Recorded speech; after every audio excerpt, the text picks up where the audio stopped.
உலகெங்கும் வாழும் அன்பு தமிழ் நெஞ்சங்களுக்கு வணக்கம். என்பிசி செய்தி மடலில் உங்களை சந்திப்பதில் மிக்க மகிழ்ச்சி. நேயர்களே, பைபிள் அவர் தொலைக்காட்சி, பைபிள் நவ், என்பிசி செய்தி மடல் மற்றும் கிறிஸ்துவுக்குள் வெற்றி தமிழன் போன்ற நிகழ்ச்சிகளை உங்களுக்கு உலகளாவிய தமிழ் சொந்தங்களுக்கு தேவனுடைய வசனத்தின் ஆதாரத்தோடு வழங்கி கொண்டிருக்கிறது. அதன் தொடர்ச்சியிலே இன்றைய நாளின் என்பிசி செய்தி மடலில் ஒரு சிறு சிறு விஷயங்களில் கூட நமக்கு உண்டாகும் கேள்விகளிலே அதற்குண்டான பதிலை ஆராய்ச்சி செய்வதுதான் இந்த நிகழ்ச்சியின் நோக்கம். அது என்ன என்பதை நினைக்கிறீர்களா? வாருங்கள், நமது கிறிஸ்தவ பெரியார் டாக்டர் பீட்டர் சாலமோன் ஐயா அவர்களை சந்திக்கலாம். ஐயா வணக்கம். வணக்கம். சொல்லுங்க சார்லஸ். இயேசு கிறிஸ்து நீங்கள் உலகத்திற்கு உப்பாய் இருக்கிறீர்கள் அப்படின்னு சொன்னார் ஐயா. இந்த உப்பை பற்றி தான் என்னதான் சொல்லுது ஐயா வேதம்? மத்தேயு 5வது அதிகாரம் 13வது வசனத்தில் நீங்கள் பூமிக்கு உப்பாய் இருக்கிறீர்கள் என்று சொன்னார். இந்த கருத்து பிரபலமான ஒரு உவமையினுடைய வெளிப்பாடாக இருக்கிறது. இயேசு கிறிஸ்து மலைப்பிரசங்கத்தில் 8 வகையான பாக்கியவான்களை குறித்து பேசுகிறார். அந்த பாக்கியவானாக இருக்கக்கூடிய அந்த ஆவியின் தன்மையை எடுத்து சொல்லக்கூடிய பணியை செய்கிறவர்களாக இயேசுனுடைய சீடர்கள் இருக்கிறாங்க.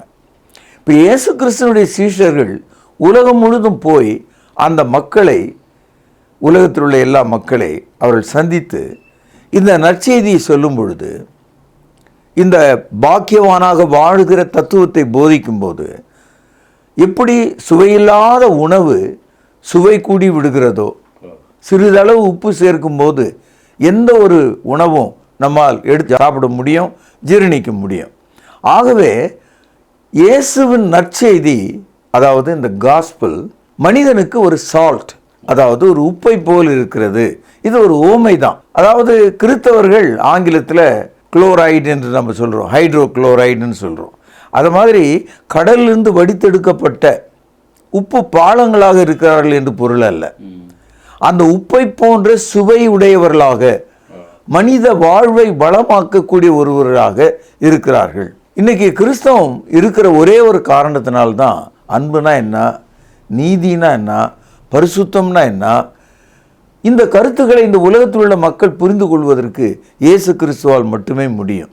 தேவன் இவ்வளவாய் உலகத்திலே அன்பு கூர்ந்தார் என்பது இயேசுனுடைய மரணத்தை பற்றிய விஷயம். இயேசு கிறிஸ்துனுடைய ரத்தம் சகல பாவங்களை நீக்கி நம்மை ரட்சிக்கிறது என்பது அந்த உப்பின் சுவை போன்ற ரட்சிப்பின் திட்டம். பரிசுத்த ஆவிக்குள்ள நீங்கள் வாழுங்கள் என்ற அந்த ஆசீர்வாதம் எப்படி உப்பு நம்முடைய உடலுக்குள் தங்குகிறதோ, அதுபோல மறைந்திருந்து நம்மிடத்தில் வாசமாயிருக்கிற ஒருவராக இயேசு கிறிஸ்துனுடைய வசனங்கள், அவருடைய ஆவி நமக்குள் இருக்கிறது. உதாரணமாக, சிறிதளவு உப்பை எடுத்து உணவில் போட்டுறோம், அது கரைந்து விடுகிறது. அந்த உணவில் எந்த இடத்துல உப்பு இருக்குது அப்படின்னு நம்மளால் தெரியாது. ஆனால் அந்த உணவு முழுவதும் அது மறைந்து இருக்கிறது.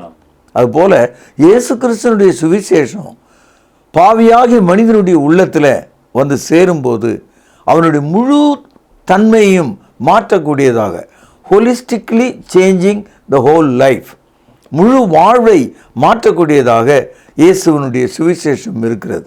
அதை தான் வந்து என்ன சொல்கிறாரு, நீங்கள் இந்த உலகத்திற்கு உப்பாக இருக்கிறீர்கள். நற்செய்தியாளர்களாகிய அந்த சுவிசேஷத்தை சொல்கிறவர்கள், அவர்கள் எடுத்து சொல்லுகிற செய்தி உலகத்தில் உள்ள மனிதர்களுக்கு ரட்சிப்பின் உப்பாக இருக்கிறது. நீங்கள் சொல்கிறத பார்த்தா உப்பு இல்லாமல் இந்த பூமியில் இருக்கவே முடியாது போல இருக்கையா? நிச்சயமாக மனிதன் உப்பே இல்லாமல் இருக்கவே முடியாது. உலகம் உண்டான காலம் முதல் உப்பு தான் முதல் அறிவு மனிதனுக்கு. நீங்கள் 6 சுவை சொல்கிறாங்க. இந்த 6 சுவையில் பிரதான சுவை வந்து உப்பு தான். நீங்கள் உடம்பில் இருக்கிற உங்கள் உடம்பில் எந்த ஒரு பொருளையாவது, ஒரு பகுதியாவது, அல்லது இரத்தத்தையாவது, அல்லது தசை நாரையாவது, நீங்கள் எதையாவது நீங்கள் நாக்கில் வச்சு பார்த்தீங்கன்னா உப்பு கரிப்பு தான் இருக்கும். ஆக உப்பு சுவை என்பது வெளியிலிருந்து நாவிலே வருவதனால் மட்டுமல்ல, நம்முடைய உடலே உப்பு உரைக்கும் ஒரு உடலாகத்தான் இருக்கு. உப்பே இல்லாத ஆள் சொரணை இல்லாத ஆளாக இருப்பான். அவனுக்கு வந்து சென்ஸே இல்லாமல் போயிடும். ஆமாம், அந்த உப்பு அவனுக்குள்ள இருக்கிற வரைக்கும் தான் அவனை தொட்டால் அவனுக்கு தெரியும். அவனுடைய மனநிலை அவனுக்கு புரியும், சிந்திக்க முடியும். இந்த உப்புக்குள்ள 3 பணிகள் இருக்கு. அதாவது உணவிலே சுவை கூட்டுகிறது, உணவை பாதுகாக்கிறது, நம்முடைய வியாதிகளை நமக்கு சுகமளிக்கிறது. 3 விஷயங்கள் நடக்குது. அதாவது சால்ட் கிவ்ஸ் டேஸ்ட். ரெண்டாவது, சால்ட் வந்து ப்ரிசர்வ்ஸ், ஒரு பொருளை பாதுகாக்கிறது. அதனால தான் மீனில், ஊறுகாயில் நம்ம நீண்ட நாள் ஒரு பொருள் இருக்கணும்னா அதில் உப்பு கொட்டி வைக்கிறோம். அது மாத்திரம் இல்லை, மருந்து அப்படின்னு நம்ம இன்றைக்கி பயன்படுத்துகிறோம். ஆனால் ஒரு காலத்தில் ஒரு புண்ணோ ஒரு காயமோ எது ஏற்பட்டாலும் உப்பை கொண்டு தேய்த்தால், உப்பை கொண்டு கழுவினால் கிருமி நாசினியைப் போல அது சுகமாகி விடுகிறது. ஆகவே the salt heals, salt preserves, salt has taste. இந்த 3 பணிகளை உப்பு செய்து. அது மாதிரி ஒவ்வொரு கிறிஸ்தவரும் பிறருடைய வாழ்க்கையில் உப்பை போல் இருந்து அவர்களுக்கு சுவை கூட்ட வேண்டும், அவர்களை அழுகாமல் காக்க வேண்டும், அவர்களுக்கு சுகமளிக்க வேண்டும் என்பது தேவனுடைய திட்டம். அதனால் இந்த பரிசுத்த வேதாகமத்தில் உள்ள அனைத்து வார்த்தைகளும் மனிதனுடைய வாழ்க்கையில் சுவை கூட்டும் உப்பாகவும் சுகமளிக்கும் உப்பாகவும் நோய் தீர்க்கும் மருந்தாகவும் இருக்கிறது என்று நான் பார்க்கிறேன். ஐயா, இந்த உப்பை பற்றி ரொம்ப சுவாரஸ்யமாக நீங்கள் சொல்கிறீங்க. இந்த உப்பில் எத்தனை வகையாக இருக்குது? உப்பில் அது எங்கே கிடைக்குதோ அதை பொறுத்து அதுக்கு ஒரு பேர் வச்சுருக்காங்க. உதாரணமாக இமயமலையின் மேலே கிடைக்கிற உப்பை உலகம் முழுதும் வந்து தாராளமாக அமேசான்லலாம் விற்பனை செய்து நீங்கள் பார்க்கலாம். ஆமாம், அதை மலை உப்பு அப்படின்னு சொல்கிறாங்க. அதை தான் இமாலயன் சால்ட்டுன்னு விற்கிறான். அது ரொம்ப விலை. அடுத்தது ஹவாய் நகரம், ஹவாயின் சால்ட்டுன்னு ஒன்று இருக்குது. அப்புறம் நம்முடைய மருத்துவத்தில் பயன்படுத்துவதற்காக பிளாக் சால்ட் அப்படின்னு ஒன்று இருக்குது. அதுக்கப்புறம் வெள்ளையாக நம்ம பயன்படுத்துகிற கடல் உப்பு. ஆக 4 வகையான உப்பு இருக்குது. இதில் இமாலயன் சால்ட் வந்து ஒரு பிங்க் கலர், ஹவாயின் சால்ட் வந்து ரெட் கலர், மருத்துவத்துக்கான உப்பு வந்து பிளாக் கலர், உணவிலே சேர்ப்பதற்கான உப்பு வந்து வெள்ளை நிறம். இந்த 4 வகை நிறங்களிலே இந்த உப்பை வந்து பிரித்து பார்க்குறாங்க.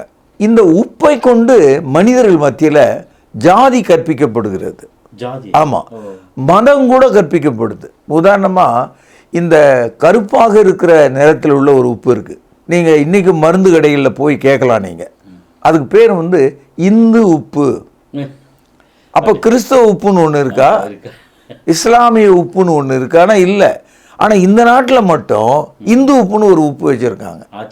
ஆமாம், அதாவது எந்த உப்பு போடணும்னு அந்த டாக்டர்கிட்ட கேட்டிங்கன்னா கண்டிப்பாக இந்து உப்பு போடணும் அப்படின்னு சொல்லுவாங்க. அந்த இந்து உப்பு அப்படின்றத வச்சு தான் மருத்துவத்தை அவங்க பார்க்குறாங்க. ஆனால் அது ஒரு வகையில் தீண்டாமை அது போதிக்கிறது. எல்லார் கையிலும் அந்த உப்பு இருந்தால் எல்லாருமே பெரிய ஆள் ஆகிடுவோம். அதனால் உயர்ந்த சாதியினர் அந்த உப்பு எங்களுடையது, எங்கள் மதத்தை சார்ந்தது என்ற ஒரு பிரிவினை இங்கே அவர்கள் சொல்ல ஆரம்பித்தாங்க. ஐயா, நான் வழக்கமாக கேள்விப்பட்டது கடல் உப்பு தான் நான் கேள்விப்பட்டிருக்கேன். மலையின் மேலே உப்பு இருக்கு ஐயா? ஆமாம், மலையின் மேலே உப்புகள் பாலங்களாக இருக்கிறது.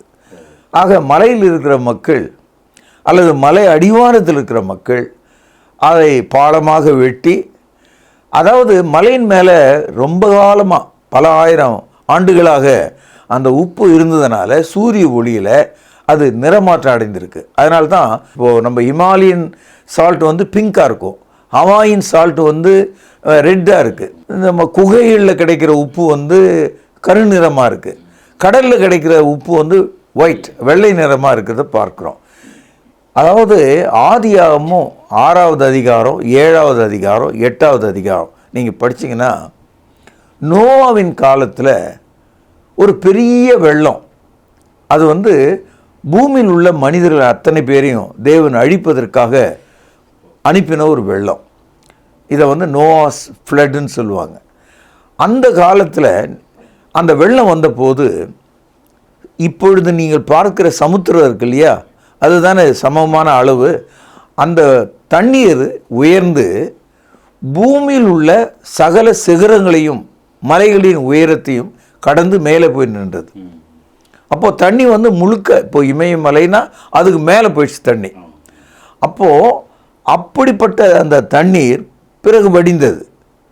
வடிந்த பிறகு இப்போ கடலில் இருக்கிற இந்த உப்பு தண்ணீர் அது மேலே போய் நின்றதுனால காலப்போக்கில் அந்த ஐஸ் கட்டிகளோடு நின்று விட்டது. இந்த ஐஸ் கட்டிகளோடு நின்று விட்ட அந்த உப்பு தண்ணீர் அது கட்டியாக மாறி ஒரு பாறை போல இறுகி விட்டது.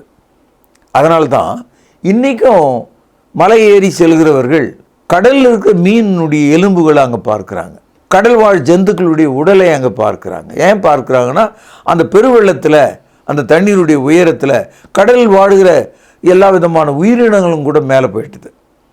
ஆகவே கடலில் இருக்கும் உப்பு மலைகளுக்கும் குகைகளுக்கும் சென்றதுக்கு தான் காரணம். அதனால் இந்த உப்பு இன்றைக்கு பாறைகளாக வெட்டி எடுக்கப்பட்டு, இது எதுவுமே மனுஷன் வந்து சாதாரண சாக்லேட்டை ஒரு கோல்டு நிற ஃபாயிலில் சுற்றி கொடுத்தா அதனுடைய விலை கொஞ்சம் கூட போயிடும்.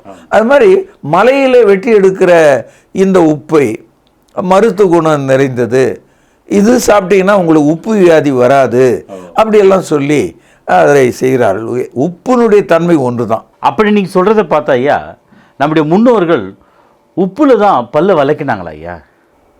ஆமாம், ஆரம்ப காலத்தில் நாம் வந்து உப்பை கொண்டு பல்லை சுத்தம் செய்தோம். ஆனால் இப்போ நீங்கள் பார்த்துருப்பீங்க இந்த கால்கேட் விளம்பரத்தில் ரொம்ப நம்ம இப்போ தான் அவன் கண்டுபிடிச்ச மாதிரி உங்கள் பேஸ்ட்டில் உப்பு இருக்கான்னு கேட்குறான். அப்போது அந்த காலத்தில் இருந்த அதே பழக்கத்தை இன்றைக்கி இவங்க அந்த பேஸ்ட்டில் சிறிது அளவு சேர்த்து நமக்கு இவ்வளோ பெரிய விலைக்கு 100 ரூபாய்க்கு விற்றுட்ருக்கான். ஆகவே பல் விளக்குவதற்கு உப்பை மனிதர்கள் பயன்படுத்தினார்கள். அப்படி விளக்கும்போது பல் இருக்கிற கிருமிகள் போய்விடும், கரைகள் நீங்கிவிடும், பல் சுத்தமாகிடும். அதனால தான் உப்பை அவர்கள் பயன்படுத்தியிருக்காங்க. ஐயா, இந்தியாவில் ஒரு வரலாறு இருக்கு ஐயா. மகாத்மா காந்திஜி உப்பு சத்தியாகிரகம் செய்தார் அப்படின்னு ஒரு பரவலான ஒரு வரலாறு இருக்குது. அதை பற்றி கொஞ்சம் சொல்லுங்களேன். ஆமாம், அதாவது இந்திய சுதந்திர போராட்டத்தில் மகாத்மா காந்தி ஏறக்குறைய 4 வித்தியாசமான நேரங்களில் சத்தியாகிரகம் பண்ணார். அதில் ரொம்ப முக்கியமானது தண்டி யாத்திரைன்னு கேள்விப்பட்டேன். தண்டி யாத்திரை அது 12ஆம் தேதி மார்ச் மாதம் 1930 வருஷம் அவர் வந்து குஜராத்தில் உள்ள தண்டிக்கு அந்த கடற்கரைக்கு சென்று உப்பு காய்ச்சி செல்கிறார். காரணம் என்னென்னா, இந்தியாவை ஆண்ட பிரிட்டிஷ் மக்கள் அப்பொழுது குறிப்பாக ரவுலட் சட்டம்னு ஒரு சட்டம் இருந்தது. அந்த சட்டம் என்ன சொல்லுதுன்னா, நம்முடைய நாட்டு மக்கள் உப்பு காய்ச்சக்கூடாது, கடற்கரைக்கு சென்று உப்பை அவர்கள் உருவாக்கக்கூடாது. எந்த இடத்துல அவன் வந்து கை வச்சிருக்கான்னு பாருங்க. எங்கள் ஊர் தண்ணியை எங்கள் ஊர் கடலில் நாங்கள் ஏன் உப்பு காய்ச்சக்கூடாது அப்படின்றது தான் கேள்விங்க. காந்திஜி அவர்களுக்கு அவருடைய வாழ்க்கையை புரட்டி போட்ட ஒரு நபர் வந்து ரஷ்ய எழுத்தாளர் லியோ டால்ஸ்டாய். லியோ டால்ஸ்டாயினுடைய புத்தகங்கள் தான் அவரை மாற்றியது. அதாவது பிரிட்டிஷார் வந்து எல்லா விதமான துப்பாக்கிகளையும் இராணுவத்தையும் வைத்திருந்தாங்க. ஆனால் காந்தி இடத்துல எதுவும் இல்லை. நம்முடைய நாட்டில் இருந்த மக்கள் கையில் எந்த விதமான துப்பாக்கி இல்லை. ஆகவே ஒரு சத்தியாகிரகம் அப்படின்னா எந்த கத்தியின்றி ரத்தம் சிந்தாமல் ஒரு மறுப்பு, அகிம்சை என்று அதுதான் நம்ம சொல்கிறோம், நான் வயலன்ஸ்ன்னு சொல்கிறோம். அந்த போராட்டத்தை அவர் கையில் எடுக்கிறார். அப்போது அவர் உப்பு காய்ச்சுகிறார் போய். இன்றைக்கும் உப்பு காய்த்தல்னா என்ன அர்த்தம்னா, கடல் தண்ணீரை நிலப்பரப்பின் மீது விட்டு பாத்தி கட்டி வெயிலில் அதை காய விட்டால் அதை தான் உப்பு காய்ச்சல் அப்படின்னு நம்ம சொல்கிறோம். இப்போ வீட்டில் தண்ணீரை கொதிக்க வைக்கிற மாதிரி, தண்ணீரை ஆறின மாதிரி, தண்ணீர் சுருங்கின மாதிரி இந்த கடல் நீர் வந்து வற்ற ஆரம்பிக்கிறது, காய்ந்து காய்ந்து காய்ந்து. அப்பொழுது தான் அங்கே வந்து உப்பு பாலங்கள் உருவாகுது. அதை அப்படியே அள்ளும்போது பெரும் துண்டுகளாக மாறுது. அதை கோணியில் கள்ளி தெருக்களில் வீடுகளில் விற்கிறத நம்ம பார்க்குறோம். இப்போ நவீன காலத்தில் அதே உப்பை வாங்கி இன்னும் கொஞ்சம் சுத்தம் செய்து சர்க்கரை துகளை போல மிக சிறிய அளவில் அதை மாற்றி பேக்கெட்டுகளில் கடைகளில் விற்கிறத நம்ம பார்க்குறோம். அதை தான் டாட்டா உப்புன்னு கூட இன்றைக்கும் சொல்லிகிட்டு இருக்காங்க. ஆனால் இந்த உப்பு காய்ச்சல் செய்வதை கொண்டு எங்களுடைய உரிமை, எங்களுடைய நாடு, நாங்கள் எங்களுடைய விருப்பத்தை நிறைவேற்றுவோம் என்ற நிலையில் காந்திஜி செய்த அந்த புரட்சி தான் பிரிட்டிஷாரை குலை நடுங்க செய்தது. அதற்கு பிறகுதான் நமக்கு அவர்கள் சுதந்திரம் கொடுக்க வேண்டும் என்ற ஒரு நிலைக்கு அவர்கள் தள்ளப்படுறாங்க.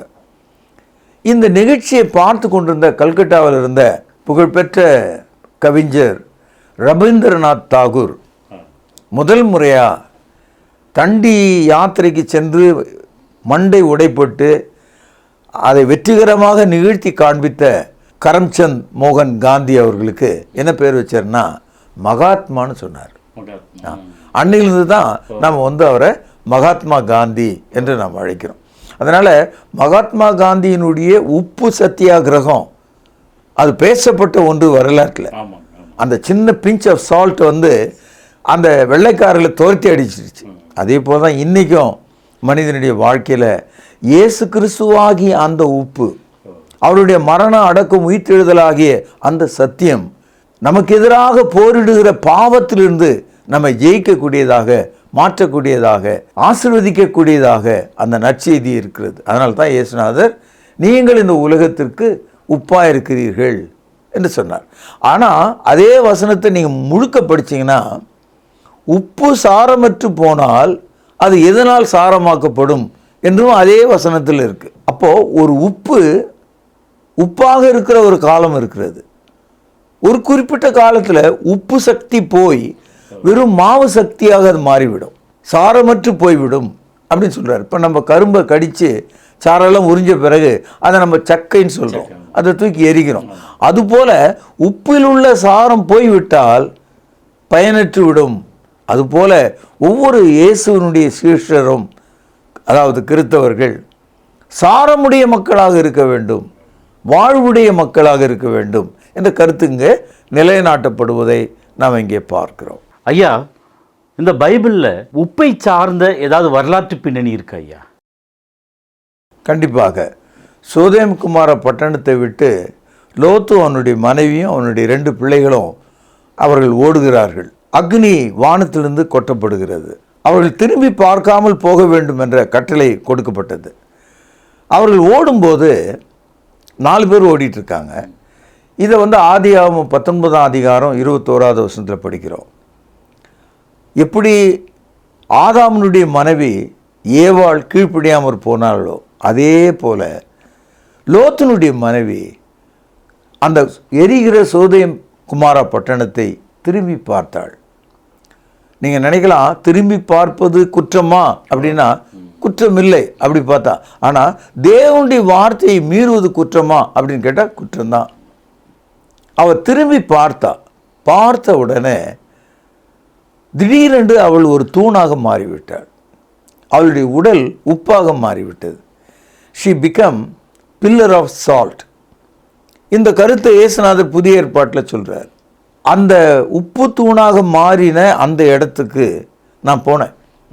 இஸ்ரேலுக்கு பயணமான போது அது ரொம்ப எரிகோவுக்கும் சவக்கடலுக்கும் நடுவில் இருக்கிற ஒரு பகுதி. அது அந்த இடத்துல தான் அந்த உப்பு தூண் இருக்கிறது, இன்றைக்கே இருக்குது. அதை தான் அவங்க அடையாளப்படுத்துகிறாங்க.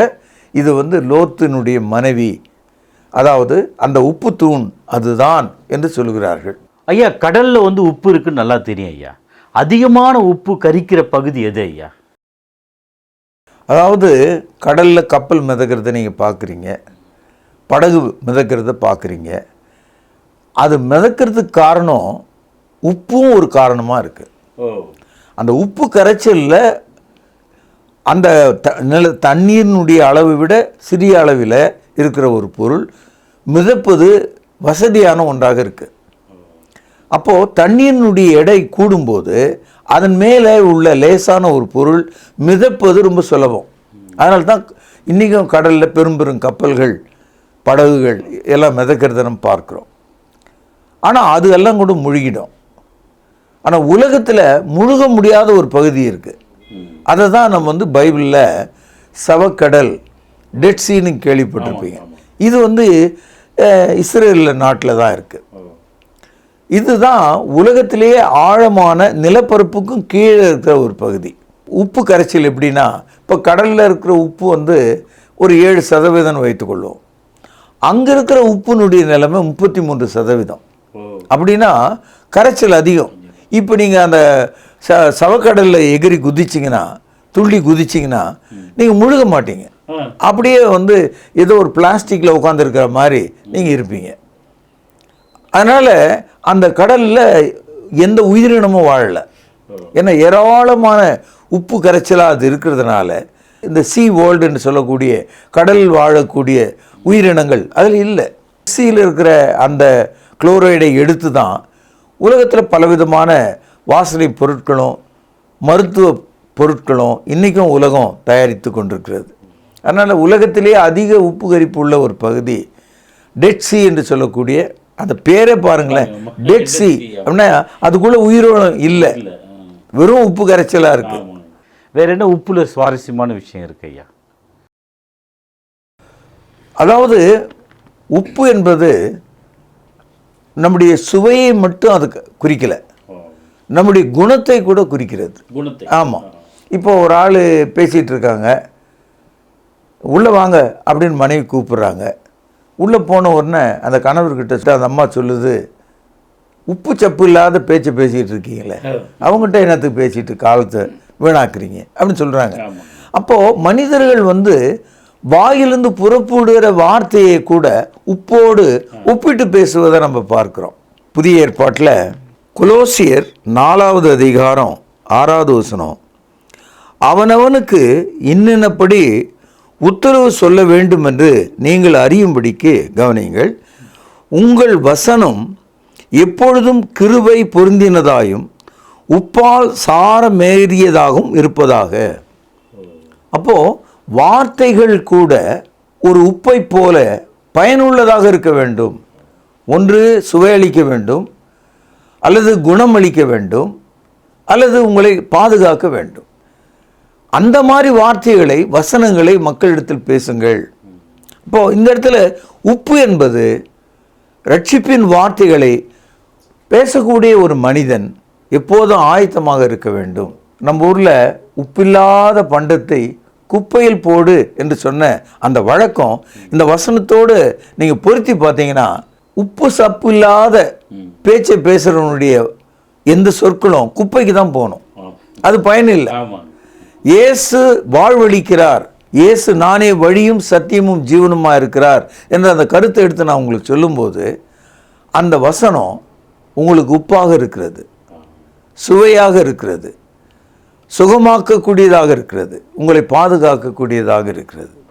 அநேக விஷயங்களை வேதத்திலிருந்து எடுத்து சொன்னீங்க ஐயா. ஆனால் உப்புல கூட ஜாதி இருக்குன்னு சொன்னீங்களே. அதாவது இன்னைக்கு உப்புல ஜாதியில் இல்லை. நாம் ஒரு 100 வருஷத்தை பின்னோக்கி நீங்கள் பார்த்தீங்கன்னா யார் வீட்டில் உப்பு இருக்கும், யார் வீட்டில் உப்பு இல்லை அப்படின்றத வச்சு அந்த ஜாதியை நீங்கள் கண்டுபிடிச்சிடலாம். அதாவது சமூகத்தால் தீண்டப்படக்கூடாதவர்கள், பார்த்தால் தீட்டு தொட்டால் தீட்டுன்னு சொல்லி ஒரு பகுதியை ஒதுக்கி வச்சாங்க. அவங்க வீடுகளில் உப்பு கிடையாது. உப்பை வாங்க வேண்டுமானால் உயர்ந்த சாதி உள்ள மக்களிடத்தில் அடிமைப்பட்டு வேலை செய்து அவரிடத்துலேருந்து உப்பை பெற வேண்டும். ஆங்கிலத்தில் ஒரு சொல்லுக்கும் வேர் சொல் ஒன்று இருக்கும், ரூட்டுன்னுவாங்க. இப்போது இந்த சால்ட்டுன்றதுலேருந்து தான் சேலரி என்ற சொல் வந்திருக்கு. இப்போ சேலரினா சம்பளம் நமக்கு தெரியும். அப்போது ஒரு காலத்தில் மனிதர்களுக்கு வேலைக்கு கூலியாக உப்பை கொடுத்திருக்கிறார்கள். அதனால் நம்முடைய நாட்டில் தீண்டாமையின் ஒரு அடையாளமாக உப்பு இருந்தது என்பது வருந்தத்தக்க ஒரு செயல்தான். ஐயா, உண்மையாக நம்முடைய நேர்காணலில் உப்பை பற்றின இவ்வளோ விஷயம் இருக்கின்றது இன்னைக்குதான் உலகளாவிய மக்கள் அறிய முடிஞ்சது. இப்பேற்பட்ட அரிய தகவல்களை என்பிசி செய்தி மடல் நீங்கள் சொன்னதுக்கு மிக்க நன்றிங்க ஐயா. வணக்கம் நேயர்களே, நமது என்பிசி செய்தி மடலை தொடர்ந்து பாருங்கள், அநேகருக்கு அறிமுகம் செய்யுங்கள், சப்ஸ்கிரைப் செய்யுங்கள். இன்னும் அநேகருக்கு இந்த நிகழ்ச்சியை பற்றின அரிய தகவல்களை பகிர்ந்து கொள்ளுங்கள். மீண்டும் என்பிசி செய்தி மடலில் உங்களை சந்திக்கும் வரை உங்களிடமிருந்து விடைபெறுவது உங்கள் அன்பு அறிவிப்பாளன் சார்லஸ் எஸ் குலசேகரன். நன்றி, வணக்கம். அன்பான சகோதர சகோதரிகளை மீண்டும் சந்திப்பதில் நான் மகிழ்ச்சி அடைகிறேன். விசேஷமாக உங்களிடத்தில் ஒரு வேண்டுகோள், ஒரு ரெக்வெஸ்ட். என்ன அப்படின்னா, நம்முடைய பைபிள் அவர் ப்ரோக்ராம் பலவிதமான சேனல்களில் வருது. அதோடு கூட ரொம்ப முக்கியமாக இப்பொழுது உங்களிடத்தில் பொதுவாகவே நம்ம திருமறை நேரம் நிகழ்ச்சியில் பணம் கொடுங்க, இதை நம்பர் பாருங்கள், அனுப்புங்க அப்படின்னு நம்ம கேட்டதே கிடையாது. ஆனால் மிகப்பெரிய ஒரு ரெக்வெஸ்ட்டை, மிகப்பெரிய ஒரு விண்ணப்பத்தை உங்கள் முன்னால் நான் இப்போ வைக்கலான் இருக்கேன். அது என்னென்னா, நம்முடைய பைபிள் அவர் டிவியினுடைய யூடியூப் சேனலை நீங்கள் பார்க்குறீங்க நிறைய பேர். ஒரே ஒரு விஷயம், அதை பிறருக்கு அறிமுகம் செய்யுங்கள். அடுத்தது சப்ஸ்கிரைப் பண்ணுங்கள். இந்த லைக் பண்ணுங்கன்னு நான் சொல்ல மாட்டேன், அக்செப்ட் பண்ணுங்கள். ஏன்னா ட்ரூத் இல்லையா அது, அதை நம்ம அக்செப்ட் தானே பண்ணணும் இல்லையா? அடுத்தது அந்த வியூஸ் எவ்வளவு பார்க்குறாங்களோ அவ்வளவு தூரத்துக்கு நாம் அந்த வசன விதைகளை இன்னொருவருக்கு நாம் கொண்டு சென்றதாக இருக்கும். பழைய ஏற்பாட்டு காலத்தில் குஷ்ரோகிகள் எல்லாருமே சாகிற ஒரு தருவாயில் ஊரே இருக்குது, பட்டணமே இருக்குது. இவங்க அந்த கோட்டையினுடைய எல்லைக்கு வந்த உடனே பகைஞரெல்லாம் ஓடி போயிட்டு உணவுப் பொருள்லாம் கிடக்கிறத பார்த்த உடனே, ஆஹா, இந்த நற்செய்தியை நாம் சொல்லாமல் போனால் நமக்கு ஐயோ என்று சொல்லி அவங்க நல்ல செய்தியை கொண்டு போய் ஊரில் சொன்னாங்க. அதுபோல இந்த சுவிசேஷம், இந்த சத்தியம், இந்த கிறிஸ்தவ விழிப்புணர்வு ஒருவர் பேச அதை மற்றவர்களுக்கு அறிமுகம் செய்கிற ஒரு வேலையை, ஒரு அந்திரியாவினுடைய வேலையை அவர் தானே பண்ணார். இயேசுவை கண்டேன், வந்து பாருங்க அப்படின்னார்.